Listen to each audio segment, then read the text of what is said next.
민주주의의 위기. 데이터가 말하는 현실.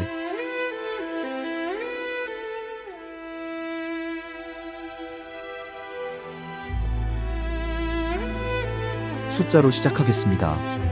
스웨덴 예테보리 대학교 산하 VDEM 연구소가 2024년 발표한 민주주의 보고서에 따르면 전 세계 인구의 약 72%가 현재 민주주의가 후퇴하고 있는 국가에 살고 있습니다. 10년 전과 비교했을 때 권위주의 체제의 수는 2배 가까이 증가했습니다. 이것은 단순한 정치적 견해의 차이가 아닙니다. 측정 가능한 데이터입니다. 선거는 치러지지만 결과는 불신받고, 언론의 자유는 법률이 아닌 경제적 압력으로 조용히 질식되며, 사법부는 독립성을 잃어가고 있습니다. 공동체는 이념으로 갈라지고, 그 틈을 타 정치인들은 우리 편과 적이라는 이분법으로 권력을 유지합니다. 그런데 이 흐름 속에 눈에 띄는 예외가 있습니다. 1997년 국가부도 위기, 2차례의 대통령 탄핵, 그리고 세계 최고 수준의 정치 양극화. 이 모든 것을 겪고도 민주주의 지수에서 완전한 민주주의 국가로 분류되는 나라. 이코노미스트 인텔리전스 유니시아 이후에 2023년 민주주의 지수에서 전 세계 167개국 중 22위를 기록한 나라. 바로 대한민국입니다. 위기가 체제를 무너뜨린 것이 아니라 오히려 체제가 위기를 흡수했습니다. 어떻게 그것이 가능했을까요? 그 답을 찾기 위해 우리는 먼저 리더십의 본질로 돌아가야 합니다.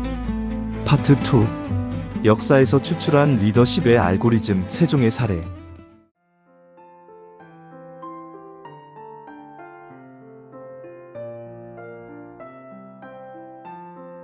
역사에서 우리가 배울 수 있는 것은 단순한 교훈이 아닙니다. 검증된 리더십의 패턴입니다.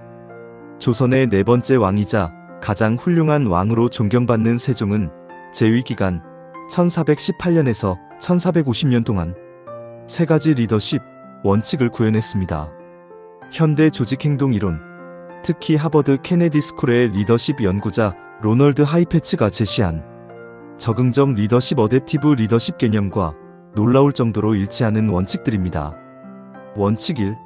문제 정의의 기준을 권력자가 아닌 사용자에게 둔다.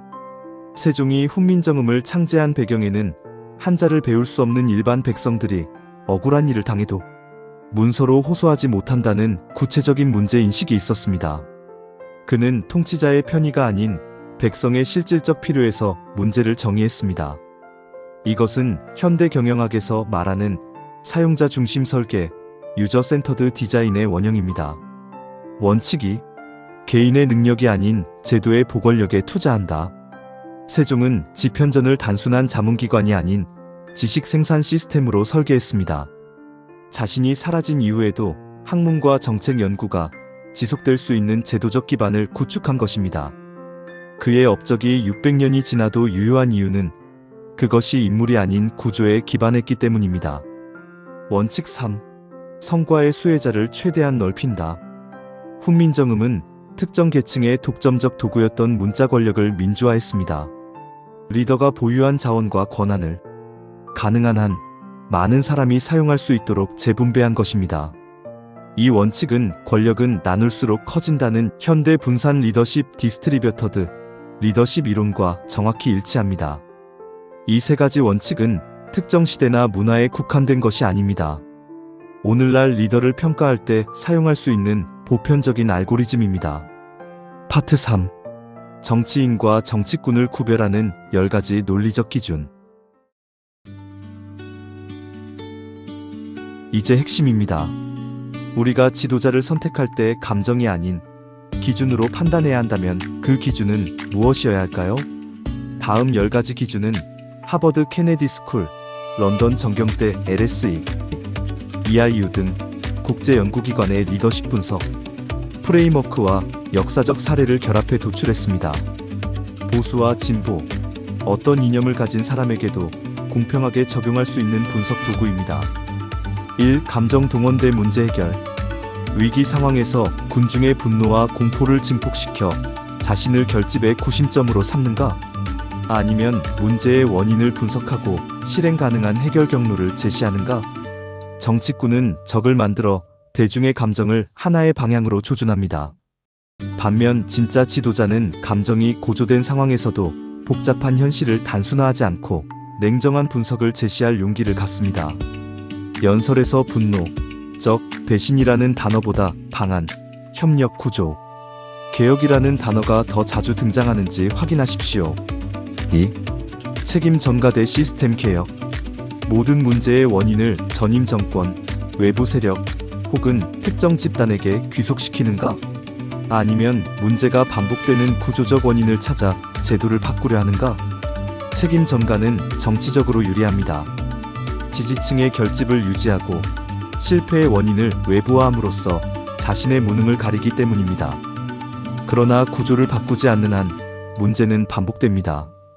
진짜 지도자는 단기적으로 불리한 진단이라도 제도 개혁의 필요성을 공개적으로 인정합니다. 3. 단기 지지율 대 장기 설계. 임기 내 가시적인 성과를 위해 구조적 문제를 미루거나 부채를 키우는가? 아니면 10년, 20년 뒤의 국가 경쟁력을 위해 지금 당장은 인기 없는 정책을 추진하는가? 싱가포르의 초대 총리 리컨유는 1960년대에서 70년대 대중의 단기적 요구보다 장기 인프라와 교육에 투자했습니다.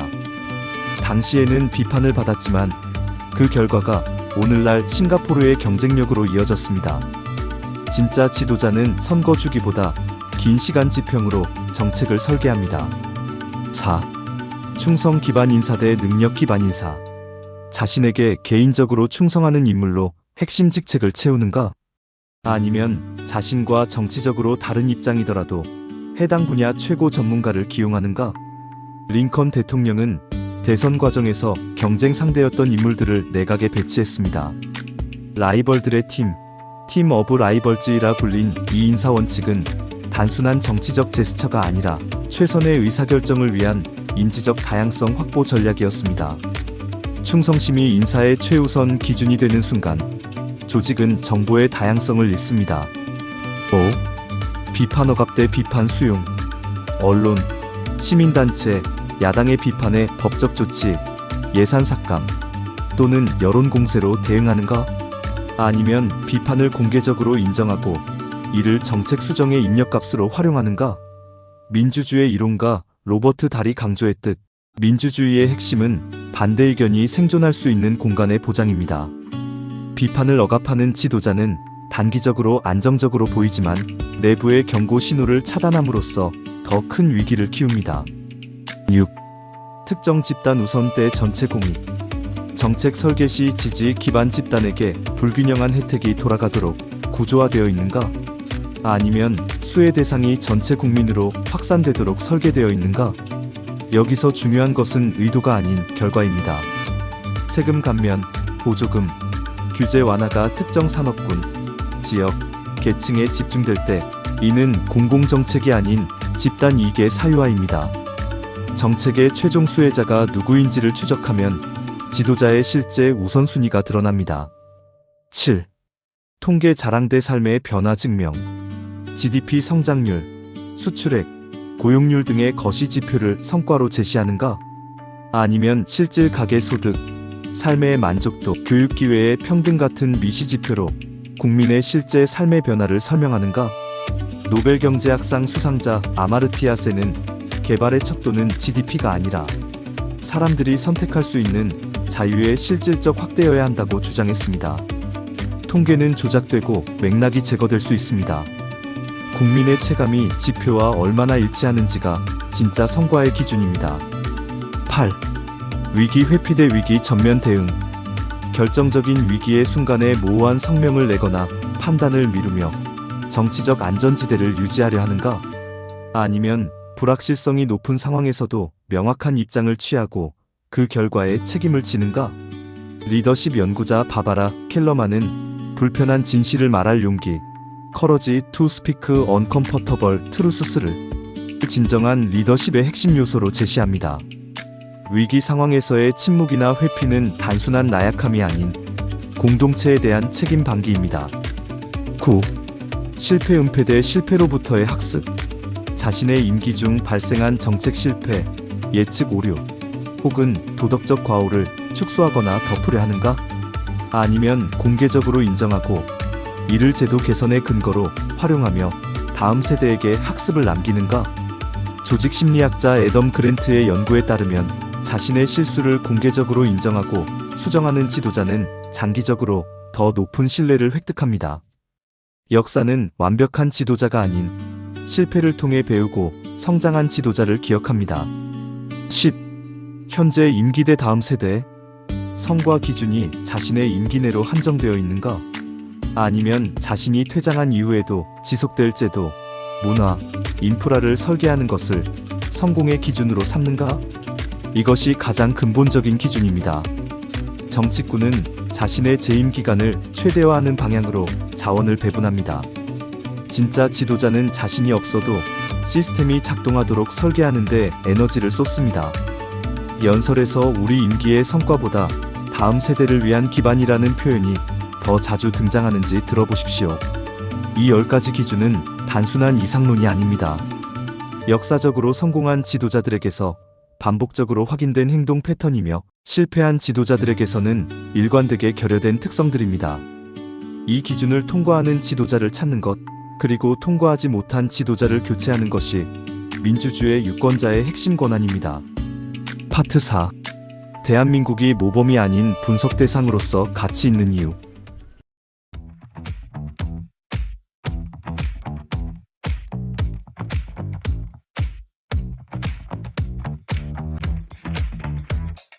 한국을 모범 국가로 제시하는 것이 이 영상의 목적이 아닙니다.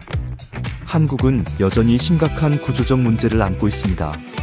세계 최저 수준의 출산율, OECD 최고 수준의 노동시간, 심화되는 수도권 집중, 그리고 극심한 정치 양극화는 현재 진행형의 과제입니다. 그럼에도 불구하고 한국이 분석할 가치가 있는 이유는 완벽했기 때문이 아니라 위기 속에서도 제도가 작동했기 때문입니다. 2016년에서 2017년 박근혜 대통령 탄핵 과정을 생각해 보십시오. 수백만 명이 거리로 나왔지만 폭력은 없었습니다. 헌법재판소는 8인 재판관이 만장일치로 결정을 내렸고 그 결정은 집행되었습니다. 군은 개입하지 않았고 권력 이양은 절차에 따라 이루어졌습니다. 이것이 작동하는 민주주의 제도의 증거입니다. 민주주의 정치학자 레리 다이아몬드는 민주주의의 생명력은 선거가 아니라 선거 결과에 대한 패자의 승복과 제도적 이행에 있다고 말합니다. 한국은 이것을 반복적으로 실증했습니다. 세계는 지금 완벽한 국가를 찾는 것이 아닙니다. 위기를 제도 안에서 소화해내는 법을 아는 국가, 그 경험에서 배울 수 있는 국가를 찾고 있습니다. 한국은 그 후보 중 모범이 되는 하나입니다. 파트 5. 유권자의 인식론. 우리가 선택하는 방식이 민주주의를 결정한다.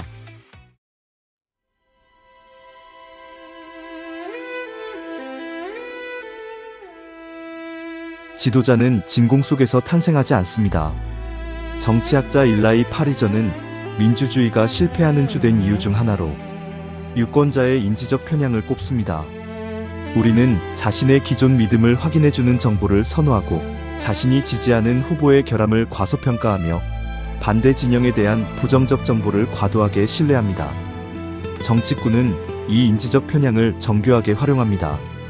우리의 감정을 자극해 판단력을 흐리고 우리 편이라는 소속감이 비판적 사고를 대체하도록 만듭니다.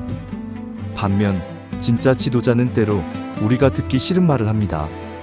국가 재정이 어렵다고, 지금 이 문제에는 쉬운 해결책이 없다고, 우리 편도 잘못을 했다고 말합니다. 그리고 바로 그 불편함이 진정성의 신호일 수 있습니다. 오늘 제시한 10가지 기준을 한번 테스트해 보십시오. 여러분이 지지하는 지도자에게도 반대하는 지도자에게도 동일하게 적용해 보십시오. 만약 같은 기준을 내 편에게는 관대하게, 상대편에게는 엄격하게 적용하고 있다면 그 순간 우리는 이미 정치꾼의 전략에 포획된 것입니다. 민주주의는 완벽한 제도가 아닙니다. 그러나 인류가 발명한 모든 통치제도 중에서 권력자의 오류를 가장 평화적으로 교정할 수 있는 메커니즘을 갖춘 유일한 체제입니다. 그 메커니즘의 핵심 부품이 바로 깨어있는 유권자입니다. 여러분은 오늘 그 부품으로서의 역할을 어떻게 수행하고 계십니까? 끝까지 시청해주신 깨어있는 당신께 감사드립니다. 이 10가지 기준 중 가장 중요하다고 생각하는 것을 댓글로 남겨주세요. 여러분의 생각이 더 많은 사람에게 닿을 수 있도록 좋아요와 구독도 부탁드립니다.